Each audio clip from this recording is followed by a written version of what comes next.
ആ കോടതിയിൽ എന്താണ് കേന്ദ്രം പറഞ്ഞത്?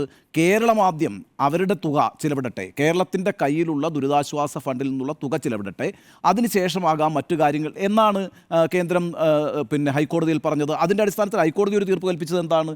നിങ്ങൾ ആദ്യം നിങ്ങളുടെ കയ്യിലുള്ള പൈസ ചിലവാക്കൂ, അതിനുശേഷം വരൂ, അപ്പോൾ നമുക്ക് ആവശ്യപ്പെടാം കൂടുതൽ തുക എന്ന് തന്നെയാണ് ഹൈക്കോടതി പറഞ്ഞിരിക്കുന്നത്. അടിസ്ഥാനത്തിൽ ഫെബ്രുവരി 6-ാം തീയതി അവതരിപ്പിച്ചിട്ടുള്ള ബജറ്റിൽ ബാലഗോപാൽ 750 കോടി രൂപയാണ് ബജറ്റിൽ വകയിരുത്തിയിരിക്കുന്നത്, ഒന്നാം ഘട്ടം എന്നുള്ള നിലയ്ക്ക്. പക്ഷേ ഇതിനിടയിൽ നമ്മളൊരു വലിയ ആവശ്യം ഉന്നയിച്ചിരുന്നു. എന്താണ്? ഈ വയനാട് ദുരന്തം അതിതീവ്ര ദുരന്തമായി പ്രഖ്യാപിക്കണം എന്നാവശ്യപ്പെട്ടിരുന്നു. കാരണം നമുക്കറിയാവുന്നതുപോലെ കേന്ദ്രത്തിന് ദുരന്തം സംഭവിച്ച സ്ഥലങ്ങളിൽ സഹായം നൽകുന്നതിന് പല മാനദണ്ഡങ്ങളുമുണ്ട്. ആ മാനദണ്ഡങ്ങൾ പല കാറ്റഗറികളിലായിട്ടാണ് നിൽക്കുന്നത്. അപ്പോൾ ആ കാറ്റഗറികളിലൂടെ ആ ക്രൈറ്റീരിയ മുഴുവൻ ഫുൾഫിൽ ചെയ്തുകൊണ്ട് കേന്ദ്രത്തിന് നൽകാൻ കഴിയുന്ന സഹായത്തിന് പരിമിതികളുണ്ട്. അതേസമയം ഒരു അതിതീവ്ര ദുരന്തമായിട്ട് ഏതെങ്കിലും ഒരു ദുരന്തത്തെ പ്രഖ്യാപിച്ചാൽ കേന്ദ്രത്തിന് കൈയച്ച് സഹായിക്കാൻ കഴിയുന്ന വേറൊരു സംവിധാനം രൂപപ്പെടുന്നുണ്ട്, ഒരു പശ്ചാത്തലം രൂപപ്പെടുന്നുണ്ട്.